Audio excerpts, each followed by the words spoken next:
So very less student. What is the reason? Summer effect?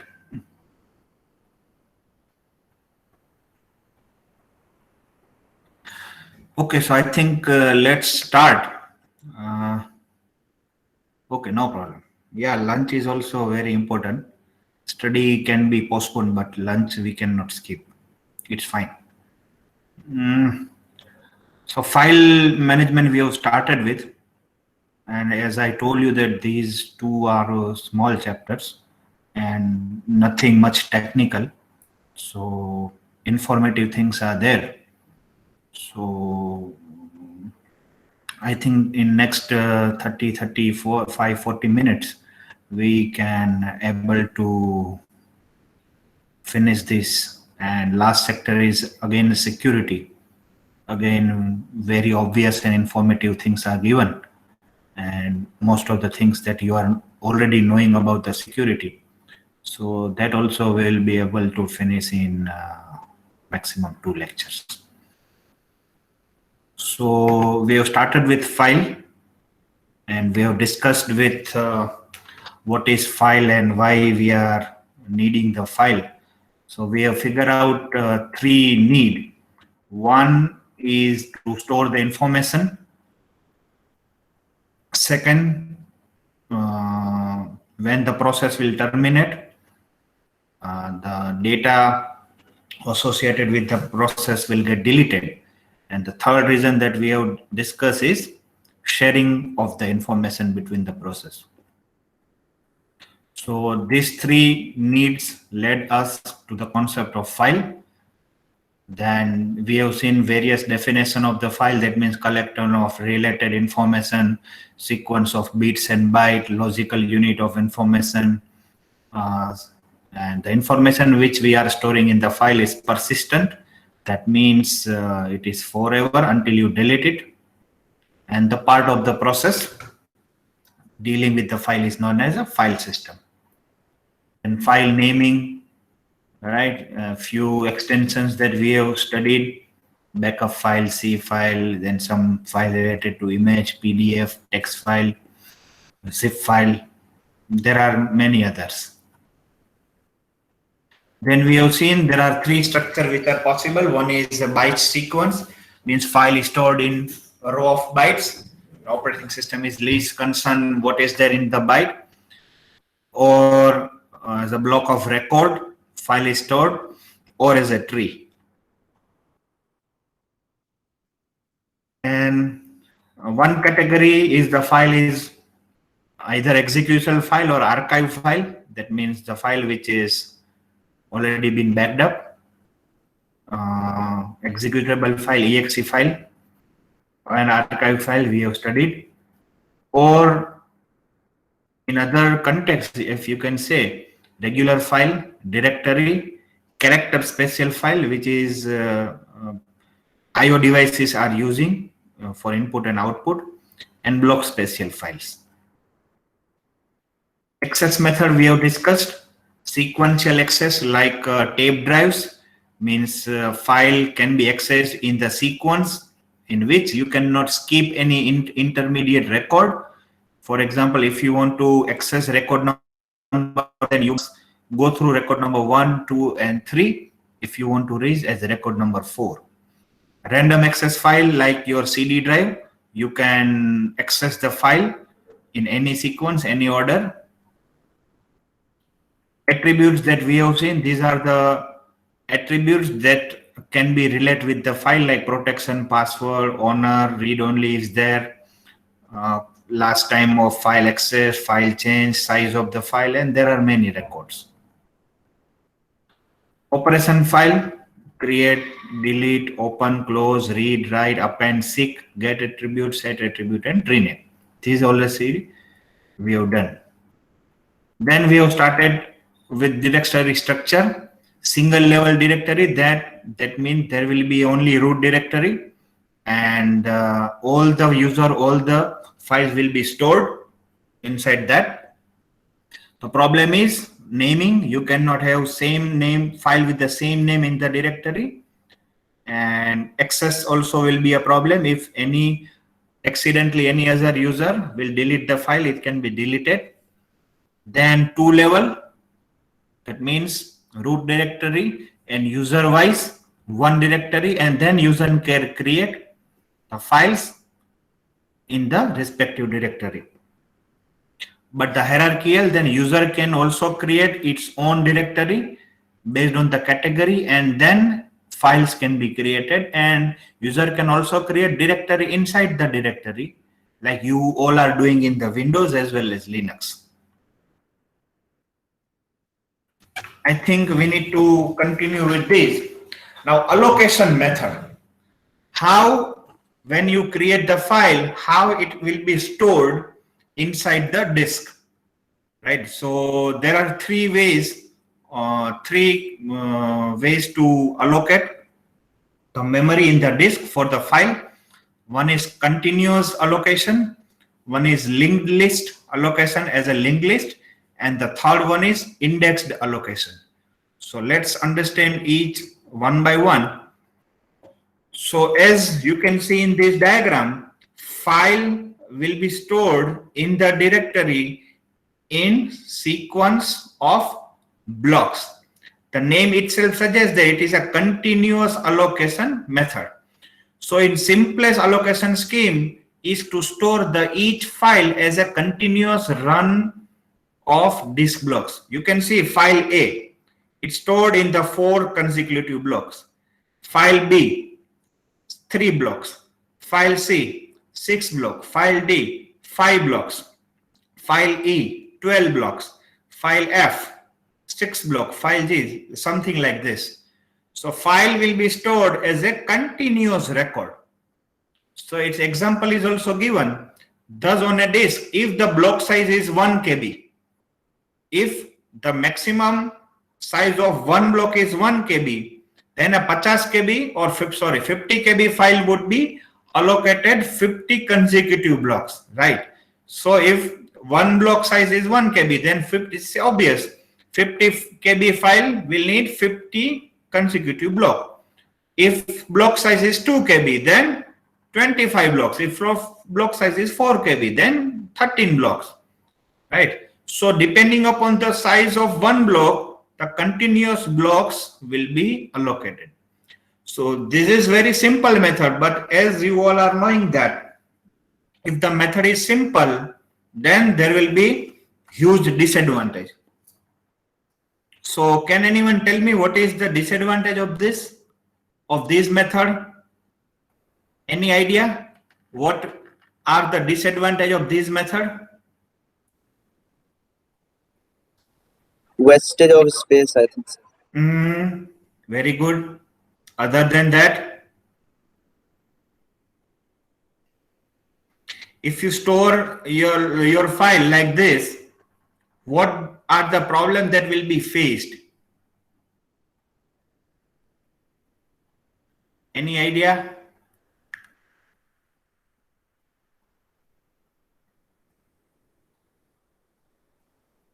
Less utilization, sir, and more space required. Not exactly. Search time will be long. Okay. Yes, agree. Let's see. First, let's concentrate about advantage. Both are more difficult. Okay.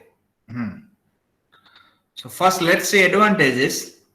It is a simple to implement because keep track of where the files block are reduced to remembering 2 numbers.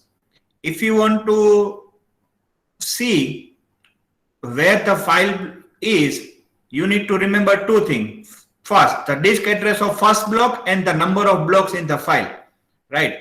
So what is the disk address of first block in the file D? For example, this address and the number of blocks, because block size is fixed. You need to remember 2 things. First, address of the first block and the number of blocks. Then you can allocate the entire file. Second, the read performance is excellent because the entire file can be read from the disk in a single operation. only one seek is needed. Once your head, we have already seen seek time rotational delay. So if your file is in continuous location in the disk, once your head will be on this block, then no other seek is required because the blocks are stored sequentially, right? If your blocks are stored at different locations, so that many head movements are needed, and we already seen head movement, and that means seek time and rotational delay. So it will be difficult if your blocks are not continuous. But here, once your head is on the first block, then reading is very easy. So reading will be excellent. But disadvantage is in the time the disk becomes fragmented. Now, what is meaning of fragmented here? The problem is you keep creating and deleting the file. So you always create the file at the end. So, for example, file A, file B, file C. If you delete the file, then this space is vacant. Here also, if you delete the file, then this space is vacant. So you can say too many holes will be created. Too many spaces or too many holes will be created. Now you will ask me or you will argue, sir, why can't we store the file here? Yes, we can definitely store. But again, then you need to collect the extra information, how many or how much space is there, or what is the size of this space. If you know the size of the space, then only you can store. But the other disadvantages are also there. Initially, this fragmentation is not the problem, since each new file can be written at the end of the disk, because you are storing each new file at the end of the disk. So initially, there will not be any problem. However, eventually the disk will fill up, and then will become necessary either to compact the disk, which is very expensive, or you use the free space in the hole, reusing the space requirement, maintaining the list of hole. So what is idea? After you keep storing the file at the end, once the disk will fill up, then either you need to do defragmentation. If you are knowing or not, in Windows, there will be a utility program called disk defragmentation. What it will do, it will fill these holes. That means it will relocate the location of each file and it will fill. But this is very expensive operation. It requires too much things to do. And the second is, if you can maintain the list of the holes and with the size, then you can store the files in this hole. But again, it is a time consuming method. So however, when a new file is to be created, it is necessary to know the final size in order to choose the whole of the correct size. Second problem, when you are creating the file, do you know the maximum size of the file? No. Because when, for example, when you are opening a Word file, do you know how much information that you are going to store in the Word file? No. It can be a 1 page, 2 page, or 1000 page. So if you allocate this space in the file, and after that, that file size will become more, then no space for growing. So imagine the same example is given, consequences of such design. The user start the text editor or word processor in order to type the document. The same, if user will open a Word file to type the document, the first thing the program asks, how many bytes the final document will be. Can you imagine? When you open the Word file, it will ask you how many bytes you are going to store. The question must be answered, or the programmer will not continue, or program will not continue. You need to type, I want in my final document 1000 bytes. Then 1000 byte hole will be allocated. You cannot type more than 1000 byte. How difficult it is, right? If the size is too small, then user will not able to perform the desired work, or too large, then difficult to find such block. It is not the feasible solution, right? So the second is linked list, which is very simple. So the second method for storing file is to keep each one as a linked list of the blocks. The first word of each block is used as a pointer to the next block.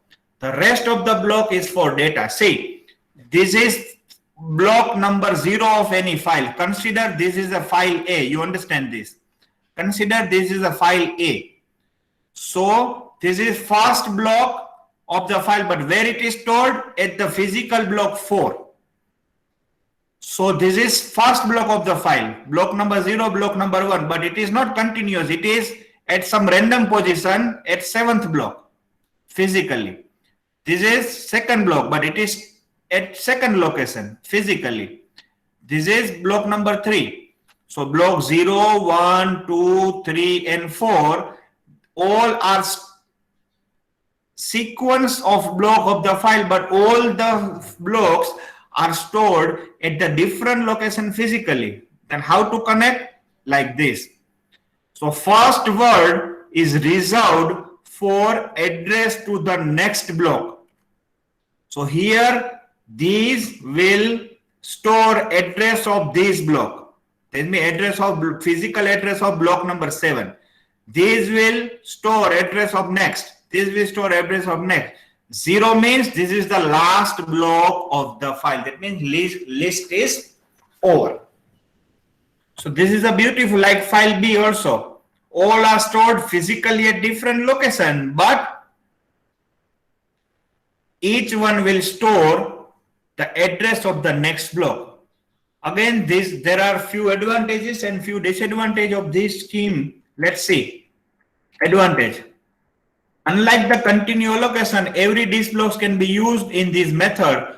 No space is lost to disk fragmentation. Right now, every data or file can be stored randomly at any physical block. Just you need to store the pointer to the next block. That's it.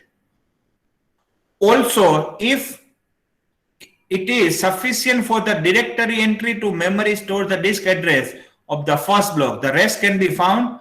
So in directory, what you need to store? Address of the first block. If you are having address to the first block, you are having address of second, then you are having address of third, address of fourth, and address of last. That's it. But the drawback, on the other end, although the reading of the file sequential, straightforward, random access is extremely slow. See, now each file is stored at physically a different location. So hard disk head need to move from one block to another block. Now this block is not necessarily on the same cylinder. It may be on some different cylinder, a different platter. So reading will be extremely slow. And the amount of data storage in the block is no longer at power of 2 because pointer takes a few bytes. Now you need to, otherwise it is power of 2, 2 raised to 4, 2 raised to 8, 2 raised to 10. But now entire block is not data. In here, the entire block is of data. But here now, few bytes you need to store for address. So few bytes for address and rest of the bytes for the data. So your data is not exactly the power of 2. It is lesser than the power of 2 because some bytes are used for data. Now, both the disadvantages of the linked list allocation can be eliminated by taking pointer word from the each disk and putting it to the table, and it is file allocation table. So what are the disadvantage? For each block is containing memory to the left. So what it is suggesting, let's take the address out from each block and let's construct a table and let's put all the addresses in that table. So you can have the data blocks or blocks filled by entire data. But again, advantage and disadvantage. Using this organization, the entire block is available for data. That's fine because you are removing address from that. Furthermore, random access is much easier. That is obvious. We may need the starting block to locate the entire file. But the disadvantage, entire table must be in the memory. Now you are constructing the entire table. Now the entire table may be in the main memory. So with a 20 GB of hard disk, consider your hard disk is of 20 GB and 1 KB block size. Each block size of 1 KB, the table needs 20 million entry, because for each block, if you going to store the address, you need 20 million entry for each of 20 million disk blocks. So obviously you can say size of your hard disk. So you need one extra hard disk, or your 20 million records should be inside the memory. So this is not the advisable solution again. So what is the solution? Something like this. These are the feasible blocks and these are the logical block. File A starts here, file B starts here, and these are unused, you can say, block. If -1, then unused block, otherwise the block number is written. So the third one is a little bit better method, which is called indexed method, I method. Or you can say inode or index node, which is different than the earlier one, little bit different. Our last method for keeping track of which blocks belongs to which file is associate with each file a data structure called inode. So with each file you associate a structure called inode, index node, which is, what is index node? Which is list of attributes and disk address of the files in the block. Given the inode, it is then possible to find all the blocks on the file because you are having starting address. The big advantage of this scheme over the linked file using an in-memory table is that the inode need only be in the memory when the corresponding file is open. Here, the entire file allocation table needs to be inside the memory, but here in case of inode, the file inode needs to be inside the memory if the file is open. Now in your computer there are n number of files. But how many files you can open at a time? 5, 10, 20, 25, 30, maximum 50. So inode of only 50 files can be inside the memory, rest can be in the disk associated with the file.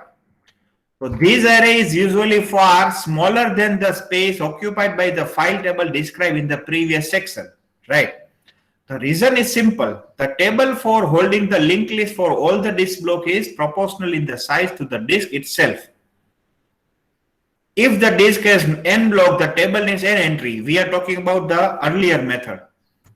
As the disk grows larger, then table grows linearly with them. But here, no problem. In contrast, the inode scheme requires an array in the memory whose size is proportional to the maximum number of files that you may open at a time. It does not matter if the disk is 1 GB, 10 GB or 100 GB. In earlier method, if your disk is 100 GB, then according to the slide boss, you need that many entry. But here, if your disk is now 1 GB, 10 GB or 100 GB, doesn't matter. You need to store the entire file, or you need to only store the file which is open. So this is the better method, allocation method, than the earlier one. This is the scheme. So this is for the file which is open. So address of disk block 0, address of disk block 1, 2, 3 up to n.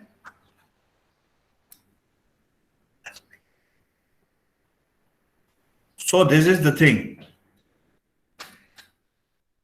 Now, like file, there is a directory implementation. This is the last topic of this, you can say, chapter.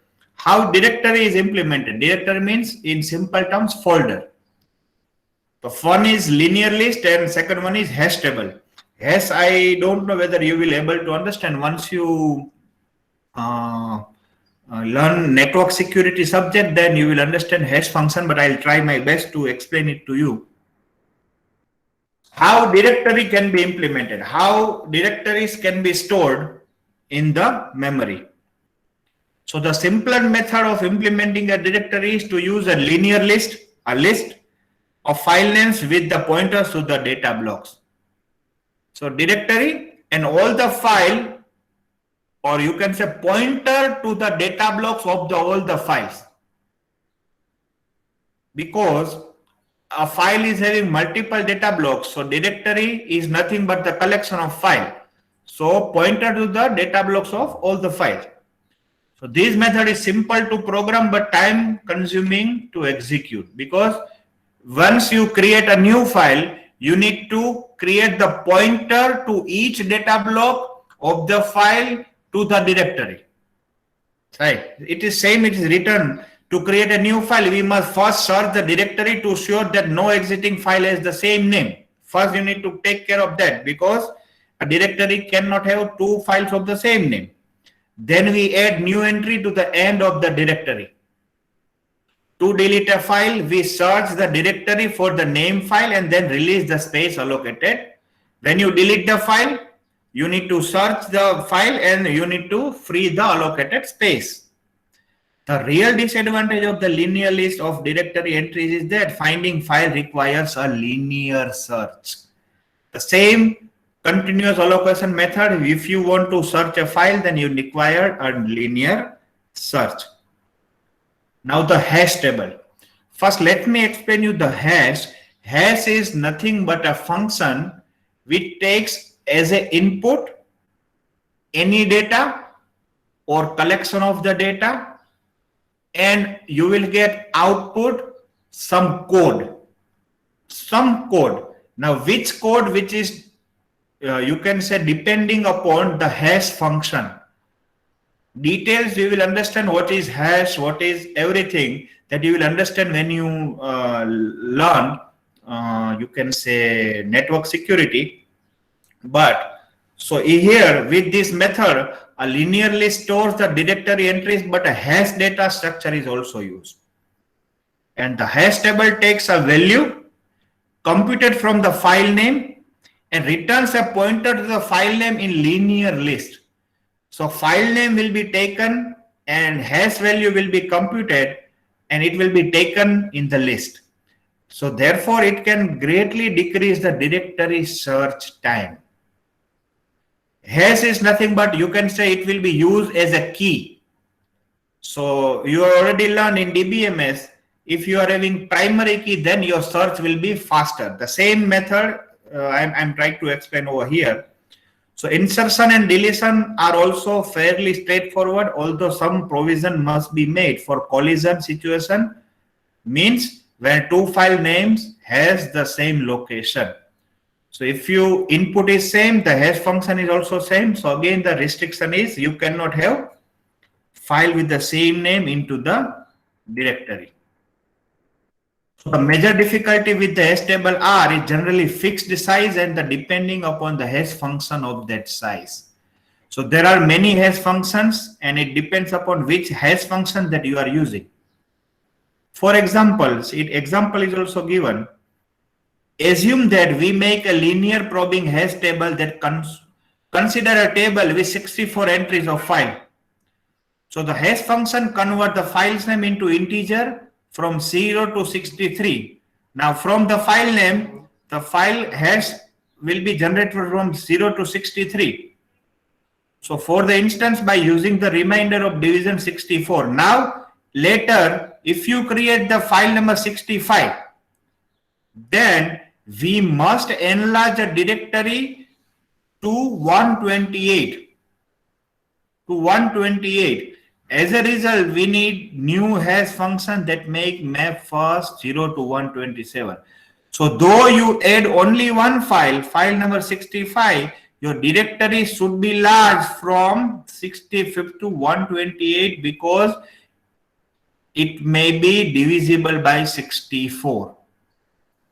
So we must recognize the existing directory entries to reflect their new hash function value. So what it wants to say that your directory size should be, you see 64 is just example. It can be 128, 256, 512.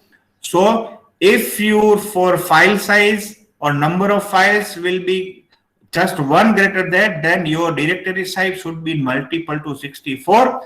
So it may be wastage of little bit space. So this is the end of the unit. So let's quickly revise what we have done today. So allocation method we have done. One first is continuous allocation method. Advantage is simple. Performance is read performance is excellent. But disadvantage is defragmentation, smaller holes. Then if you want to do defragmentation, then time will be wastage. You also wants to maintain the list of holes, and the more disadvantages because you don't know the size of the file when you create. And the second is linked list. Again, good to use, but the disadvantage is you need to store address of each next block, which will wastage of the space. And the third one is index. There will be a special data structure called inode, and you need to maintain the inode for the files which are only open right now. Rest you need not to maintain. And the directory is a linear continuous allocation, but the time will get wasted for creating the links. And second one is hash maintaining the hash table.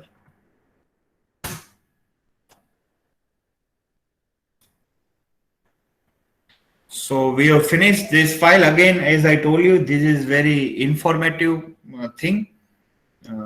If you want, I'll also share the PPT so you can know what to read, because in your book it is very lengthy chapter which is given.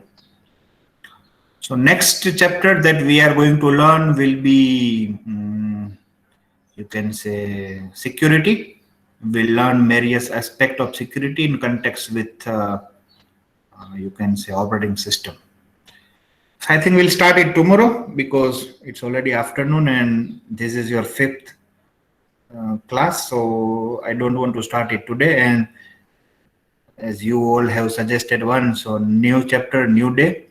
So we'll start it tomorrow, right? So fine, you can leave for today. Let's meet tomorrow for the new chapter. See you. Bye.